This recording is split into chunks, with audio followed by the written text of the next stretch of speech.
Walter White spent 5 seasons hiding his secret identity as Heisenberg from everyone around him, his family, his colleagues, and pretty much the entire city of Albuquerque. But over the course of Breaking Bad, a lot of people get to know the truth about Walt's double life as Heisenberg. What's your name? Heisenberg. So this is every single person who found out that Walter White was Heisenberg. Jesse Pinkman. If we're talking about everyone who knew Walt was Heisenberg, we gotta start with Jesse Pinkman because he was there the second Heisenberg was born. And since they built the empire together, Jesse was always Walt's biggest liability. He knew every cook site, every murder, and every lie, meaning he could have exposed Walt to the DEA and ended everything at any given second. Jesse, he grew up in a normal family in ABQ with supportive parents and a little brother people forget about and every opportunity in front of him, but instead, he threw most of that away. At the start of the series, he's a small-time meth dealer, cooking a product going by Captain Cook and putting chili powder in it as a signature. Not exactly the career his parents had in mind. Then, after riding along with Hank on a DEA bust, Walt spots his former student Jesse Pinkman climbing out of a window, trying to escape. He tracks him down later and pitches a plan, and they cook together and split the profits. You want to cook crystal meth? You and me. That's right. And from that very first cook in the desert, Jesse knew everything. He knew the blue meth Walt cooked would eventually take over Albuquerque. Jesse, he had more dirt on Walt than anyone alive. But here's the thing, their relationship, it was never just business. Ever since I met you, everything I have ever cared about is gone. Ruined, turned to shit, dead ever since I hooked up with the great Heisenberg. Walt guided him, used him, and saved his life, while also being the reason Jane died, and Brock was poisoned. He often treated Jesse like a pawn, but there was a twisted father-son dynamic there too. It ran so deep that Walt even accidentally called his actual son Jesse when Walt Jr. was looking after him one night. It drives great. That's good, Jesse. Later on, even Hank points out that despite all the terrible things Walt put him through, he clearly cared about Jesse a lot. Hey, Walt's ruthless. He'll do just about anything to protect his interests. I agree. Except when it comes to you. He cares about you. And Jesse, for most of the show, kept coming back. But it wasn't because he was dumb, it was because Walt had become the closest thing he had to a father figure. All right, just drop the whole concerned dad thing and tell me the truth. It's all about me and turning over a new leaf, but it's really about you. Because your dickhead brother-in-law is never gonna let up. Just tell me you don't give a shit about me. By season 5, when Jesse finally figures everything out, something breaks inside of him, for good. He teams up with Hank to bring down the man he once considered the closest thing he had to a father. Mr. White, he's the devil. You know, he is smarter than you. He is luckier than you. And the moment Walt realizes Jesse is flipped, you can see Heisenberg fully take over. Todd, I think I might have another job for your uncle. Then comes Ozymandias, arguably the greatest episode of the series. Just check IMDb. As everything collapses, Walt, he makes one final, completely unnecessary act of cruelty, just to hurt Jesse. I watched Jane die. I watched her overdose and choke to death. I could have saved her, but I didn't. And Jesse, he goes on to survive the series, but as a broken man. And it takes the entire story of El Camino just for him to begin to put himself back together. But the very next person on that list knows enough to threaten Walt, Jane Margolis. Jane was a tattoo artist who rented him the apartment next to hers, and she was also a recovering heroin addict. She became one of the most terrifying threats to Walt's freedom because she knew Walt's real name. She knew his profession and his direct connection to the DEA. And she also became quickly one of the few good things in Jesse's life. And the two fell for each other hard. For a brief moment, it looks like Jesse is actually in a good place, but that don't last long. After my boy Combo dies, Jesse, he's completely devastated. And to help him cope, Jane introduces him to her drug of choice. And in the tragic process, she ends up relapsing herself as well. As they spiral deeper into addiction together, Walt's operation starts taking a hit. His name is Jesse, Dad, and you don't know the first thing about him. We talk about rehab every night. It's his idea. And during this downward spiral, Jesse ends up telling Jane the truth about his partner. He reveals that Walt is his former high school chemistry teacher who owes Jesse $480,000 and that his brother-in-law is a DEA agent. Armed with that information, because knowledge is power, Jane realizes exactly how much power she holds over Walt. She immediately decides to use it against him, pushing Jesse to take his cut of the money and to leave Albuquerque. You know what? I take that back. This is blackmail. Because what I know about you, high school teacher turned drug dealer with a brother-in-law in the DEA, do right by Jesse tonight, or I will burn you to the ground. Walt, he gives in and brings Jesse the money, fully intending to wash his hands of him, but later that night, Walt randomly runs into a stranger at a bar who just happens to be Jane's father, Donald. They start talking about the frustrations of dealing with family, and Donald unknowingly gives Walt the exact advice that sends him back to Jesse's house. Family. Can't give up on them. Never. I mean, what else is there? Taking those words to heart, Walt comes back to the apartment to check in on his partner, only to find both Jesse and Jane passed out from drugs. When he tries to wake Jesse up, Walt accidentally rolls Jane on her back and she starts choking on her own vomit. And he instinctively moves to help her, but he hesitates and then steps back, choosing to let her die. Jane never gets the chance to act further on what she knows, and her story ends in that moment. But her death doesn't just destroy Jesse, guys. Her father, Donald, he returns to work after losing her and misses an air collision, leading to a plane crash that kills over 167 people over Albuquerque. I sit down and this man, this stranger, he engages me in conversation. He's a complete stranger, but he turns out to be Jane's father. Of course, I didn't know it at the time until after the crash when he was all over the news. Jane knew about Walt to become a threat, and she paid for it with her life. But who was the first person in the criminal world to actually hear the name Heisenberg out loud? Tuco Salamanca. By the time we met Tuco in Breaking Bad, he's one of the most feared drug distributors in ABQ. Jesse tries to sell Tuco a batch of their blue meth. Booyah! Wow! this kicks like a mule with his balls wrapped in duct tape. Wow! Tuco loves the product, but refuses to pay at all. What a jerk. And when Jesse tries to leave with the meth, Tuco's guards block the door. And instead of just taking the drugs, Tuco toys with him. He grabs a heavy cloth bag filled with cash, but the second Jesse reaches for it, Tuco uses that same bag to beat him senseless, leaving him hospitalized with shattered ribs. Nobody moves Crystal in the South Valley but me, bitch! Jesse gets beat up a lot in this show, and that's when Walt decides enough is enough. He shaves his head like a badass, like Junior said, and walks straight into Tuco's headquarters alone. Walt stares down Tuco and demands 50 G's to cover the stolen meth and Jesse's hospital bills. $50,000. 35 for the pound of meth you stole, and another 15 for my partner's pain and suffering. Tuco, completely amused by this middle-aged bald guy trying to act tough, just laughs in his face. And since Walt walked in holding a bag of what looks like crystal meth, Tuco assumes this is just another delivery. He mocks Walt for being stupid enough to bring more product after what just happened to his partner. I steal your dope. I beat the piss out of your mule boy. And then you walk in here and you bring me more meth? Walt then pulls out a small crystal of fulminated mercury and throws it. You got one part of that wrong. This is not meth. The explosion tears through half the building, windows shatter, smoke fills the room, and Walt just stands there. You got balls. I'll give you that.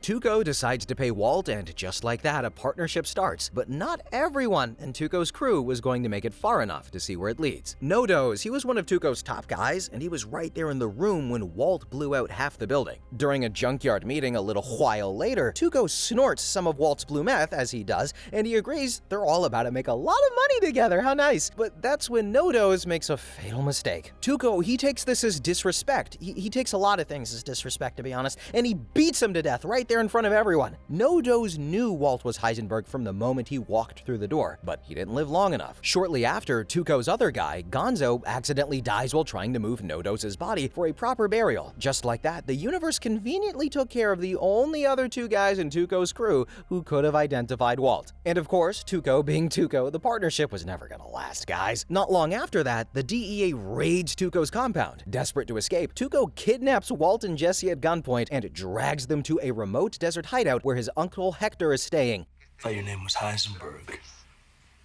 Walter Hartwell White. Realizing Tuco plans to take them down to Mexico, Walt and Jesse try to secretly poison his burrito with ricin, but the plan fails when Hector warns Tuco, ding ding ding, leading to a massive struggle outside. During the fight, Jesse manages to hit Tuco over the head with a rock. He grabs Tuco's gun and shoots him in the stomach. When a car shows up in the distance, Walt and Jesse thinks it's Tuco's cousins having arrived, and they make a run for it. Oh my God. But Hank shows up instead, since he had been tracking Jesse's car. Tuco survives the gunshot, manages to grab an AR to finish what he started, but when Hank spots him, a brutal shootout kicks off. It ends with Hank getting a clean shot to the head, dropping Tuco right in the dirt. He takes Walt's identity to the grave, but his death sets off a chain reaction that almost gets Walt killed anyway, especially when the cousins come looking for revenge. The street-level crew. This group included my boys, my soulmates. Wait, no, my spirit animals. I'm talking Skinny Pete, Badger, Combo, Old Joe, and Clovis. They were all a part of the street-level world that kept Walt's operation running. But because they were operating on the ground level of the drug trade, they were massive liabilities. Skinny Pete, Badger, and Combo were Jesse's day ones. You don't switch up on day ones. Combo was the easygoing, street-smart one. Skinny Pete was one of the most loyal friends you could ask for, and Badger was goofy, but also one of the most kind-hearted characters in the show. Together, the three of them sold Walt's blue meth on the streets of Albuquerque. Up to this point, they knew the product as Heisenberg's meth. The name, it was already becoming legendary in the streets, but they had never actually seen the man behind it. But that all changes soon after Suge's death. Jesse is too emotionally wrecked to handle a pickup, so Walt steps in himself. He pulls up to the National Museum of Nuclear Science and History to meet the three of them directly. I'm Heisenberg. You're Heisenberg? Yeah, I remember you. You were the cook. Let's just get this over with. And just like that, these three grown men who sell drugs for a living are suddenly nervous standing in front of a middle-aged high school chemistry teacher. The reputation, it had done its job. It's all there, man. Every dollar. In case you want to, count it. Here? Just saying, we cool, yo. We ain't got no confusion and interpretation as to who we work for. And that's church, yo. For real. Sadly, not all three of them made it. A moment of silence. When Walt pushes them to expand their territory and sell in new neighborhoods, Combo ends up standing on a rival gang's turf. I got a bad feeling, man. I need some backup. He gets approached by a young kid on a bicycle named Tomas, who pulls out a gun and shoots Combo, dead right there on the street, under the orders of two rival gang members. Badger, he also had a cousin named Clovis who ran a vehicle towing and repair service. He trusts him enough to store and fix up the RV, the same rolling meth lab Walt and Jesse use for their early cooks. And Clovis, he knows exactly what's inside of there, and he charges Jesse a ridiculous amount to store it. Things take a turn when Hank randomly calls Walt, asking if Jesse ever owned an RV. Walt panics. He drives straight to Clovis's yard and tells him the DEA is closing in. Clovis points him to Old Joe's junkyard, someone who can make it disappear for good. Badger, he calls Jesse, who rushes to the junkyard, not realizing Hank has been tailing him the whole time, and leads Hank straight to the RV with Walt still inside. Hank is seconds away from opening the RV when Old Joe blocks him and starts citing legal statutes, buying them just enough time. This is a domicile, a residence, and thus protected by the Fourth Amendment from unlawful search and seizure. Look, buddy, why don't you just go out? Did you see us drive in here? How do you know it runs? Did you actually witness any wrongdoing? Now, around the same time, Walt has Saul's secretary Francesca call up Hank, telling him Marie has been rushed to the hospital. Hank rushes off in a panic, and by the time he realizes it's a setup, the RV is already being crushed. And this entire stressful RV disaster is exactly how Clovis and Old Joe found out about Walt and his meth operation. But unlike most people who get involved with Heisenberg, they actually keep their mouths shut. Old Joe even proves to be super reliable, teaming up with Walt again later on to build the massive magnet, that they used to destroy the evidence laptop at the police station. And surprisingly, both Clovis and Old Joe actually survived the series. Badger and Skinny Pete, they also thankfully made it through the entire series as well. This honestly makes them one of the luckiest people in the entire list that we've got here. They show up in the finale helping Walt pull off the laser pointer trick, which I was alluding to on Gretchen and Elliot, and then again in El Camino where they shelter Jesse after his escape from Jack's compound. They stayed loyal through everything, no matter how bad things got. But the next person on this list is probably the only one who knew Walt's secret, Hector Salamanca. Hector, he was one of the most iconic characters in Breaking Bad. So you see, a stroke had left him stuck in a wheelchair, and he could only commute by ringing a bell, I'm not gonna do it, or pointing to letters on a board. Before the stroke though, Hector, he was a ruthless, sadistic cartel boss. He was old school, loyal to his family, and absolutely merciless. You see guys, he first encounters Walt and Jesse when Tuco is holding them captive at the desert hideout, like I mentioned earlier. Hector is right there in the room, watching everything. You keep cooking this, Heisenberg. Even though he was stuck in a wheelchair, he was still incredibly dangerous as a liability for Walt. Because of Tuco, Hector knew Walt's actual name, his face, and exactly what his entire family looked like. If Hector ever decided to break his strict cartel code of silence and cooperate with the DEA, Walt's double life as Spider-Man would have been over in a heartbeat. And yet, when the DEA later questions him, he refuses to rat Walt out. Told you, numbnuts, this guy's OG. Oh, yeah. Kept his mouth shut for 17 years in San Quentin. Stroke or no stroke. Old school gangbang Mexicans don't help the Fed. But while he doesn't say a word to the authorities, family is a completely different story. When Marco and Lionel Salamanca, the twins, come to that nursing home looking for the man who killed him, Hector, he don't hesitate. They bring out an Ouija board and Hector spells it out for them, letter by letter, Walter White. And those two are exactly who we're talking about next. Marco and Lionel Salamanca. Now, the cousins, they rarely ever spoke, but every single scene they're in, they move like two human Terminators. They're introduced in Season 3 crawling across a scorching road in Mexico as a part of a religious offering.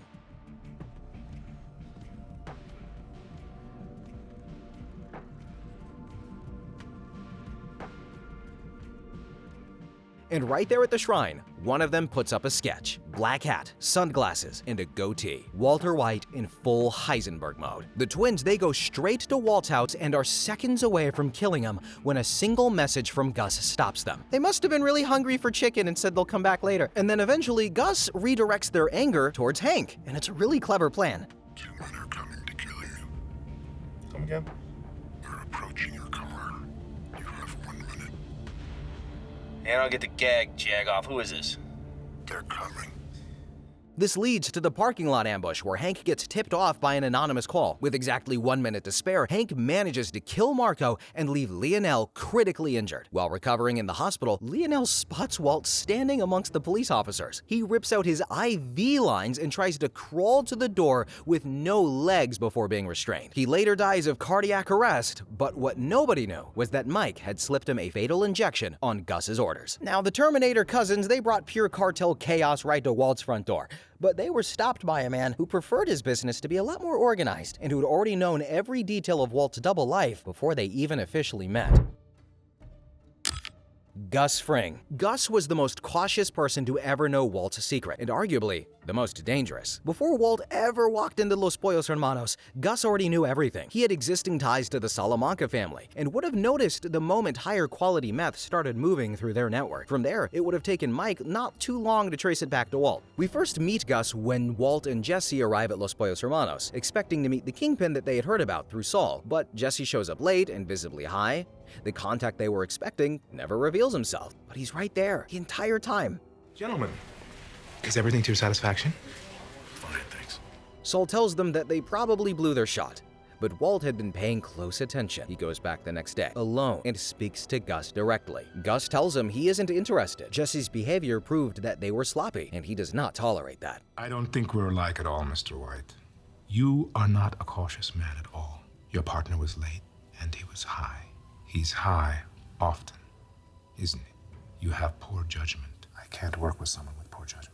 But Walt doesn't back down. He tells Gus he would never have to deal with Jesse directly, and the product would speak for itself. Eventually, he agrees. And just like that, one of the most consequential partnerships in Breaking Bad begins. Once Walt starts working in the super lab, the name Heisenberg becomes largely irrelevant to Gus. Down in that lab, Walt was just a cook, and Gus made sure he never forgets it. To keep a close eye on everything, Gus uses his primary enforcer, Victor, as Gus's frontman. Victor, he monitored Walt constantly.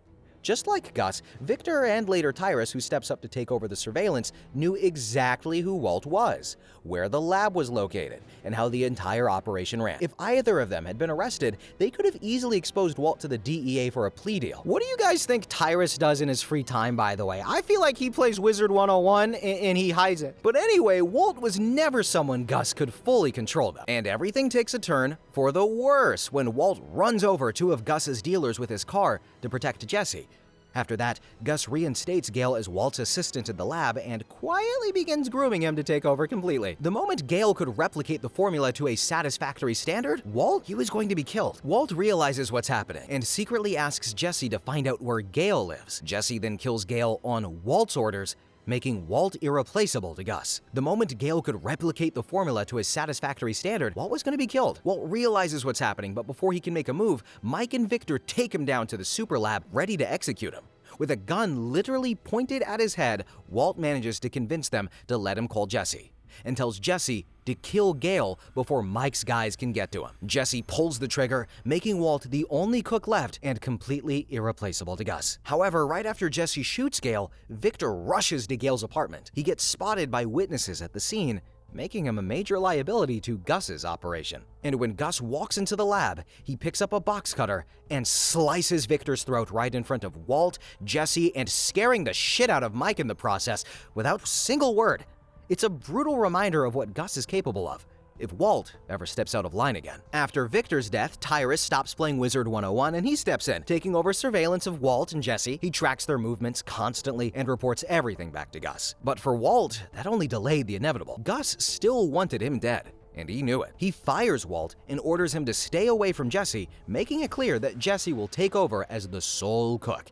He also threatens to kill Walt's entire family if he interferes with the operation. If you try to interfere, this becomes a much simpler matter. I will kill your wife. I will kill your son. I will kill your infant daughter. With no other options left, Walt teams up with the one person who hates Gus just as much. Hector has his nurse contact the DEA and asks to meet them. When Tyrus sees Hector leaving DEA headquarters, he immediately tells Gus, who's completely convinced that Hector had snitched. But before Gus gets too close, Tyrus arrives first in Hector's room. He checks for anything dangerous and hands Gus the lethal needle. A crippled little rata. What a reputation to leave behind.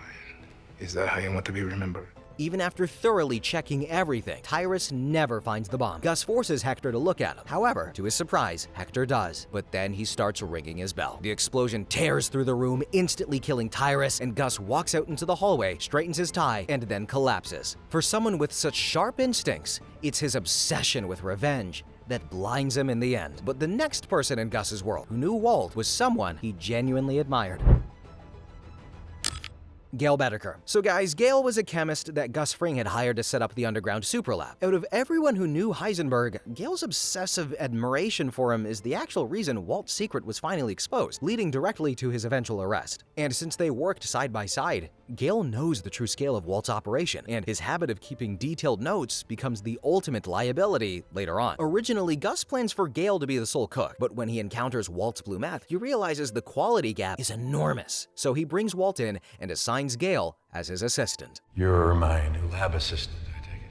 And although Gale's got limited screen time in Breaking Bad and Better Call Saul, he becomes a critical piece in Walt's story. He's Walt's replacement in Gus's plan, making him both a threat and ultimately a victim. That's good writing. When Walt realizes Gus's plan to kill him, he asks Jesse to shoot him in the head. Hi, how can I help you? Take whatever you want. I have money. I got a lot of money. I have, don't do this. You don't have to do this. But even after his death, Gale manages to get revenge on Walt. Following his murder, he's given credit for all of Walter's crimes. And later, Hank gets a hold of Gale's lab notes, which includes a Walt Whitman poem with the dedication to WW, my star, my perfect silence. Now, it's not incriminating evidence, and Hank doesn't suspect Walt at all until he finds leaves of grass inside Walter's house in Season 5. As he reads the dedication inside, he realizes his brother-in-law has been Heisenberg all along, and the next person on this list was running the building right above the lab where Walt used to work. Dennis Markowski. Do you guys remember Dennis? He was the manager of Lavanderia Brillante, the laundromat that serves as the cover for Gus Fring's meth superlab. And since he ran the main floor upstairs, he saw Walt coming and going on a regular basis. He knew exactly what Walt looked like and knew without a doubt that he was the head cook running the massive operation right under his feet. This made Dennis a walking, ticking time bomb. If the DEA ever squeezed him hard enough, he could easily identify Walter White and tie him directly to Gus Fring's empire. Sorry, what's your name?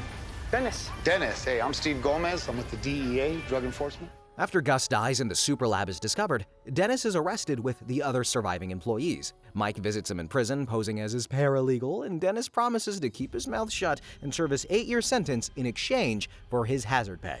I know for a fact they got Holt and Perez yesterday. Now, it's not gonna be me, but absent the hazard pay, sooner or later someone's gonna flip. No one's flipping. And he does manage to keep that promise until his lawyer, whose name I can't really remember, I just know he's not Saul, that guy, he gets caught, okay? And the money stops coming. So he reaches out to Hank and Gomez and offers to tell them everything he knows in exchange for legal immunity. Hank turns him down though, thinking he can get a better deal from one of the other 8 men without giving anything away. But Walt had already arranged for Jack's gang to carry out coordinated prison murders across 3 facilities. Dennis is burned alive in his cell after other inmates douse it with a flammable liquid and set it on fire.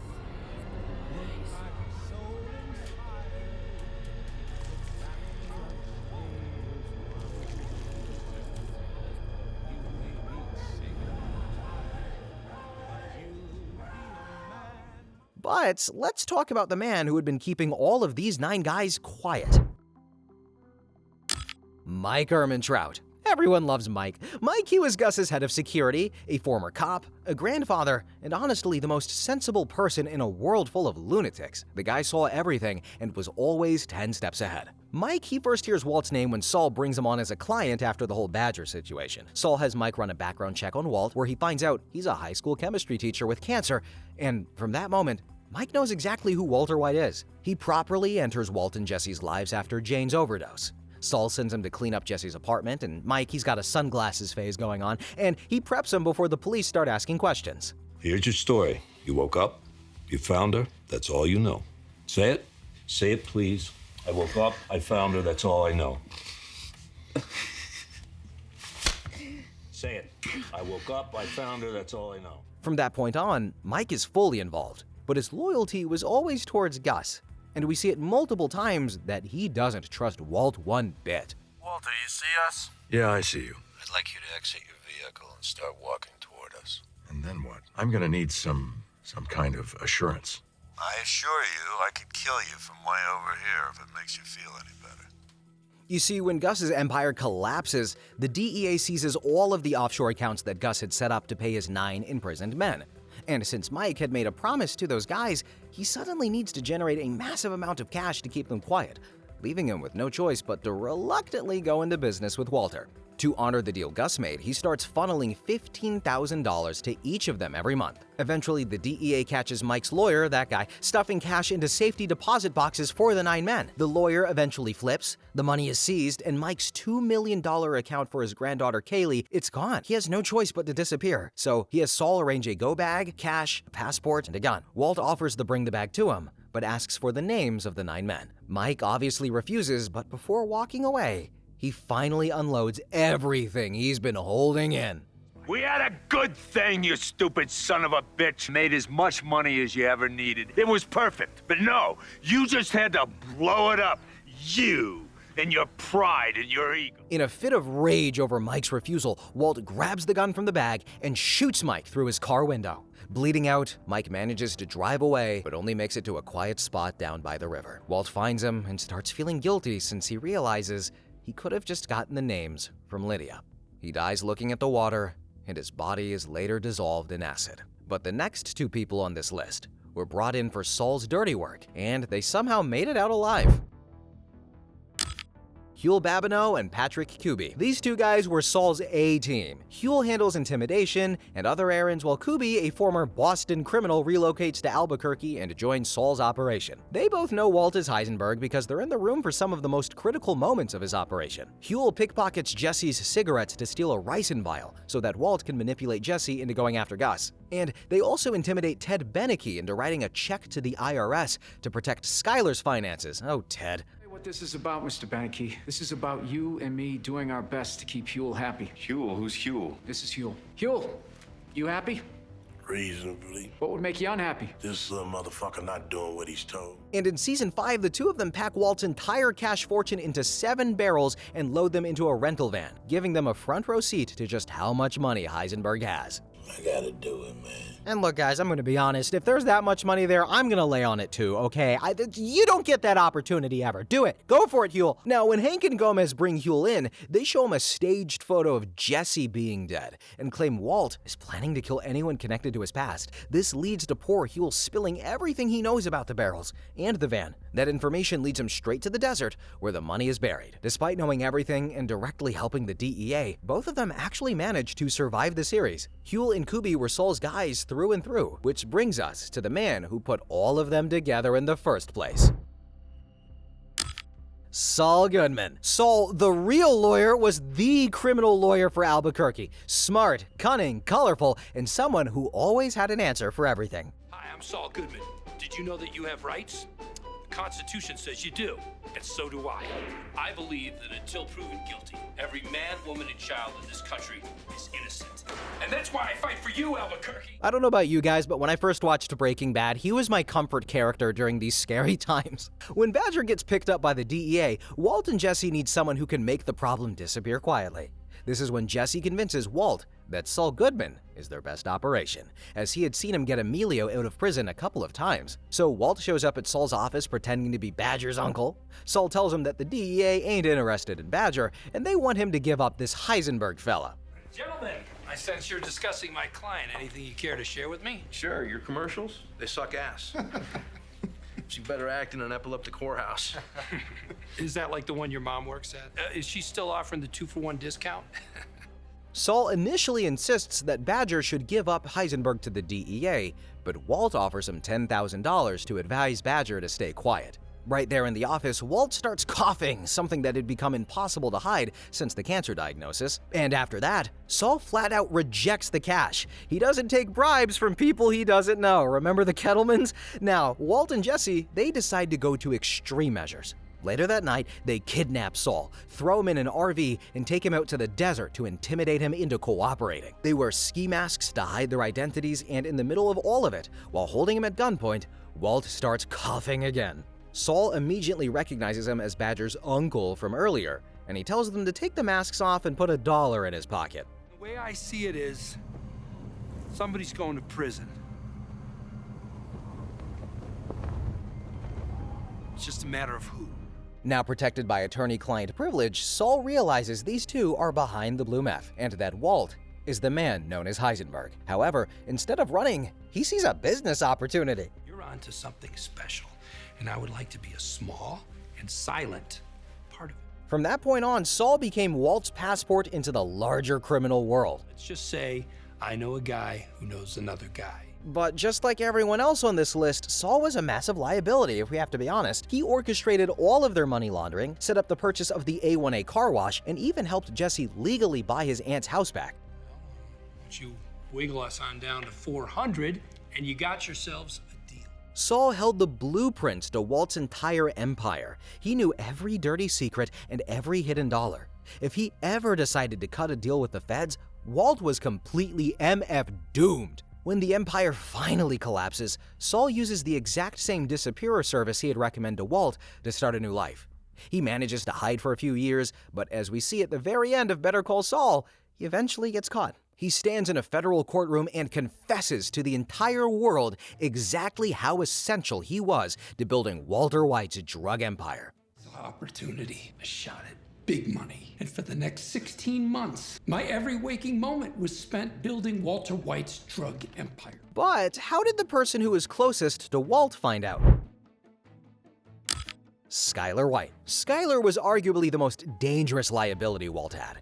She lived under the same roof, eventually managed their finances, and became the accountant for his entire criminal enterprise. If Skyler had ever decided to cooperate with the DEA, Walt's empire would have collapsed instantly from the inside out. Instead of just being a passive housewife, Skyler is highly intelligent, whether some of the internet wants to admit it or not, and she's really observant. It doesn't take her long to notice that something is deeply wrong with her husband. Who is this Jesse Pinkman to you? He sells me pot. He sells you pot. Marijuana, yeah.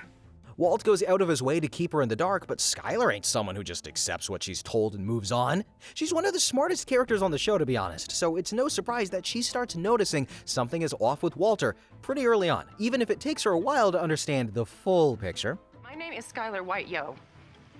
My husband is Walter White, yo. Uh-huh. At first, she blames the cancer, but then she finds out about the second phone.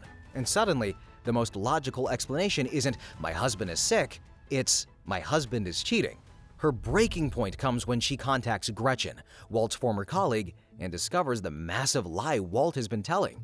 Gretchen and Elliot never paid a single dime for his cancer treatment. I need support. The almost 40-year-old pregnant woman with a surprise baby on the way.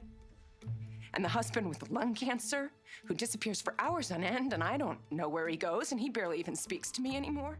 Skyler investigates his phone records, tracks down his lies one by one, and confronts him right in the driveway. She leaves Walt standing there in absolute shock as she packs her bags and demands a divorce. Right as she's leaving, she thinks she has finally cracked the code when she accuses of Walt of being a marijuana dealer, based on that old cover story about Jesse.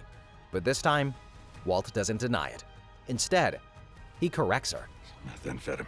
And here's where it gets interesting, guys. Skyler could have gone to the police, but she doesn't. At first, she tries to force Walt out of the house and even sleeps with her boss, Ted Beneke, as a deliberate act of revenge and defiance to make Walt sign the divorce papers. But when that doesn't work with the divorce papers, she decides to help. She comes up with the gambling story to explain the sudden wealth, launders his money through the car wash, and sits through family dinners while Hank obsesses over Heisenberg. You're into gambling. We've had our problems lately. You know that. And, what it all came down to really was money. But the moment Skyler truly sees who Walt has become is when she's terrified for Walt's safety and begs him to go to the police. You know what would happen if I suddenly decided to stop going into work? A business big enough that it could be listed on the NASDAQ goes belly up. Disappears. I am not in danger, Skyler. I am the danger. This is the moment everything changes. After that, Skyler never quite sees Walt the same way again. Scared of what? Terrified of the man she lives with, she starts pushing back in desperate ways. She stages a breakdown in the pool and sends the kids away to protect them from the constant threat of cartel violence. But none of it works. I can promise you that Gus Fring is dead. And he was the threat. He was the danger. I thought you were the danger. Later on, when Hank finally figures out the truth and tries to corner her in a diner, Skyler refuses to give him what he wants. She realizes Hank is more obsessed with catching Walt than protecting her family. So she walks right out. Instead of turning on her husband, she actually helps Walt film a fake confession tape, flawlessly acting her part to blackmail Hank and frame him as the mastermind behind the meth empire. If you're watching this tape, I'm probably dead, murdered by my brother-in-law, Hank Schrader. Hank has been building a meth empire for over a year now and using me as his chemist. And in the finale, Walt gives her the only honest thing he has left. Did it for me. I liked it. I was good at it. And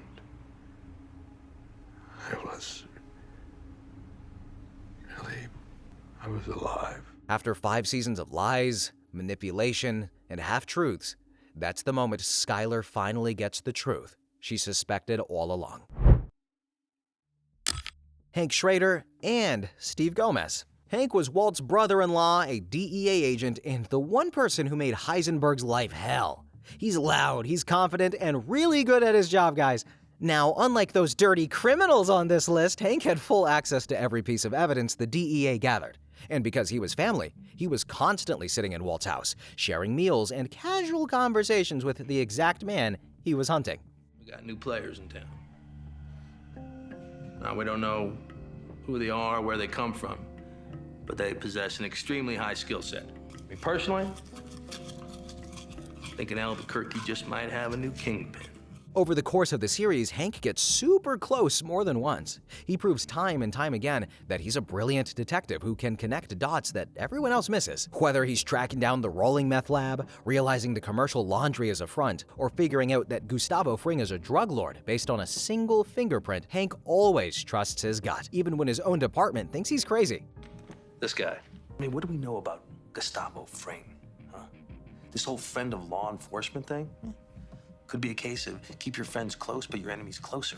I mean, he's got the money to finance this operation. Maybe he's got the connections too. And the entire time, the man he's chasing is sitting right across from him at the family dinner table. For most of the show, Hank doesn't even come close to suspecting Walt, but the way he finally figures out is one of the most iconic scenes in TV history, guys. During a family visit, he slips away to use Walt's bathroom and picks up a copy of Leaves of Grass, like I mentioned earlier, from the back of the toilet, and inside is a dedication from Gale Boetticher to his other favorite WW. Hank freezes because he's seen those initials before in Gale's lab notes and even joked about them with Walt one time.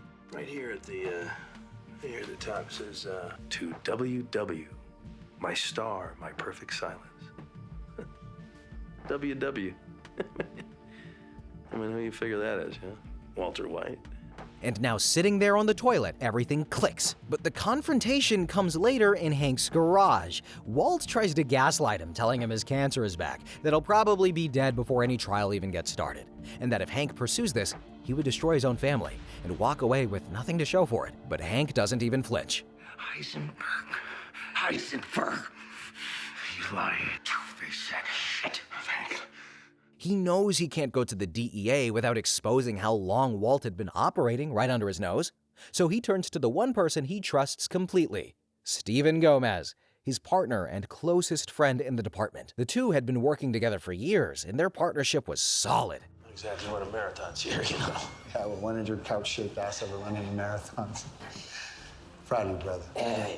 Then, when Jesse hits rock bottom and tries to burn Walt's house down, Hank is able to stop him just in time. They then team up with Jesse and start building the case properly. So, do we take a run at Lydia Rodarte-Quayle, Vamonos Pest, follow up with the Drew Sharp killing? Where do we start? Together, they trick Walt into leading him straight to the buried money in the desert. Hank and Gomez then arrest him, and for a moment, it looks like they've actually won. Agent Gomez, should we flip a coin for the honors? No way, man. It's all yours. But Walt had already called Jack Welker's gang, and he tries to call it off, but they come anyway. And a shootout breaks out between Jack's heavily armed crew and two DEA agents with no backup. When the smoke clears, Hank Gomez is just lying dead in the dirt, shot twice in the chest, and Hank is down, shot in the leg, and out of ammo. Walt pleads and begs for Hank's life and offers everything he has, but Hank, he doesn't beg. My name is ASAC Schrader. You can go fuck yourself. And just like that, the man who had spent months hunting Heisenberg dies, knowing he was right all along. And the next person also wanted Walt's blue meth off the streets, but for a very different reason. Declan. All right, guys, can I tell you something? I just think Declan has great hair. I don't know why, but, I respect the curls. Declan was a rival drug distributor operating out of Phoenix who had been moving product across the Southwest, and he owned one of the few operations big enough to rival Heisenberg's empire. After Walt, Jesse, and Mike stole 1,000 gallons of methylamine, things got complicated because Todd decided to be a cold psychopath and shoot a young boy named Drew Sharp, who had witnessed the heist. This caused both Mike and Jesse to want to sell their shares of the stolen methylamine to Declan for $5 million each. And Declan, he was willing to buy, but only if he got all of the methylamine since he wanted Heisenberg's product off the market completely. Walt refused to sell his share. Instead, he showed up to the next meeting himself and flipped the script. Why sell the methylamine for a fraction of its value when Declan's network could distribute Walt's 99.1% product instead? But Declan and his curly locks weren't convinced. Who the hell are you? You know. You all know exactly who I am. And Walt doesn't explain himself. He just tells Declan to say his name. Goddamn right. He starts running Walt's product through his network, but after Walt's retirement, Todd starts cooking for him. However, after a fire during a cook, Declan fires him and goes back to his own inferior meth. Lydia, she ain't willing to accept that, so she brings in Jack's gang to fix the problem. They kill Declan and his men in the desert, clearing the way for Todd to cook exclusively for her. But before all of that, Walt had already built a new operation with a crew who knew exactly what they were a part of. The Vamonos Pest crew. When Walt, Jesse, and Mike set up their new mobile cooking operation in Season 5, they use Vamonos Pest as a front, which is a fumigation company that gives them legitimate access to empty houses for days at a time. Led by their boss, Ira, who showed up in Better Call Saul, by the way, did you catch that? His entire crew of exterminators and part-time burglars was a massive liability, though. They set up the tents, carried the heavy equipment inside, and knew exactly who was running the lab. The employees understood the operation and knew they were working for Heisenberg, but they were strictly forbidden from speaking to Walt or Jesse. The only thing keeping them from spilling the secret was the fact that exposing Walt meant exposing their own role in a massive meth empire. So keeping quiet was their best way to avoid going to prison. After Walt leaves the business and meth production eventually falls to Declan, it's assumed that Vamonos Pest discontinues the practice of using the tented houses for cooking. And surprisingly, just like Saul's guys, Ira and his crew managed to survive the entire series completely unharmed. However, one of the employees got a lot more involved than the rest. Todd Alquist and Jack Welker. Can I just start this one with yikes? Todd was first introduced as a worker for Vamonos Pest, the fumigation company that I was just talking about, the one Walt used as cover for his mobile cooking operations. From the start, Todd was extremely calm in situations that would terrify anyone else. During the train heist, a young boy on a motorbike witnesses the whole thing, and before anyone else can even react, Todd calmly pulls out a gun and shoots him dead. Make a mistake, Mr. White. I was looking out for the team. I didn't want to kill him. At the end of the day, it was him or us, and I chose us, and I would do it again. Throughout the series, he calls Walt Mr. White, takes detailed notes during every cook, and constantly looks to Walt for approval. He understood who Walt was, knew the reputation of Heisenberg, and fully understood the scale of what he was involved in. As Walt's problems grew, he needed professional muscle, which is how we officially met Todd's uncle, Jack Welker. Todd, I think it's time I meet your uncle. Jack was the leader of a white supremacist gang that worked as killers for hire. Walt brings Jack and his crew in to carry out the prison murders of Mike's 9 men before any of them can speak to the DEA. It was one of Walt's most calculated moves, and Jack's crew executed it flawlessly. From that point on, Walt knew exactly who to call when he needed something handled cleanly, and without questions. Later on, Walt goes back to Todd and the gang to put a hit on Jesse. Just angry. He's not a rat. Angry, non-rat. Got it. How angry are we talking, by the way? Like Hulk angry? Like Rambo, James Bond, badass individual? Not something you do yourself, huh? They knew they were working for Heisenberg. But unlike Todd, Jack had no admiration for him whatsoever and kept him around only till he was useful. This becomes painfully clear when the gang ambushes Hank and Gomez out in the desert, kills them, and takes the bulk of Walt's money and kidnaps Jesse to cook meth for them. In the aftermath on the shootout, Todd clearly feels bad for Walt. Sorry for your loss. Jack leaves Walt with nothing but a single barrel of money and only keeps him alive because Todd asks him to. But the finale settles everything. Walt shows up at Jack's compound with a machine gun and M60 rigged into the trunk of his car, aimed straight at the building to kill Jack and his entire crew. Once Walt is inside the compound, he accuses Jack of partnering with Jesse. Jack is insulted by the suggestion and has Jesse brought in to prove Walt wrong. When Jesse arrives, Walt tackles him to the ground and hits the trigger for the machine gun. The machine gun's fire rips through the clubhouse, killing almost everyone in the gang. In the chaos, Jesse uses his chains to strangle Todd to death. Meanwhile, Jack is severely wounded on the floor. He tries to bargain and starts talking about the money, but Walt ends him mid-sentence. Want your money, right? Huh? You wanna know where it is? You pull that trigger, you never do. But the next person on this list spent most of her time trying to figure out how to do business without Walter.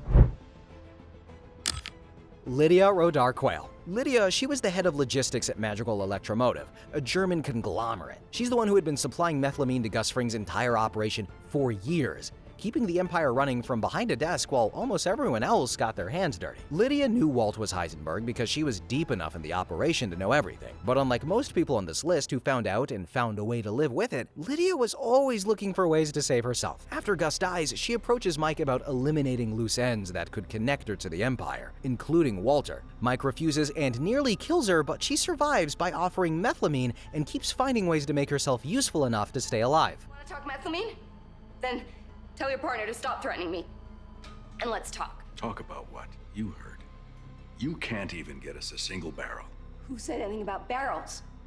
I'm talking about an ocean of this stuff. After Walt retires, she starts working with Declan and his crew. Declan's cook is only getting about 68% purity, and he refuses to work with Todd. She ain't happy with that and organizes a meeting in the desert, where Todd and Jack's gang kill Declan and his men, clearing the way for Todd to start cooking for her. In the finale, Walt shows up at the coffee shop where Lydia and Todd have their regular meetings.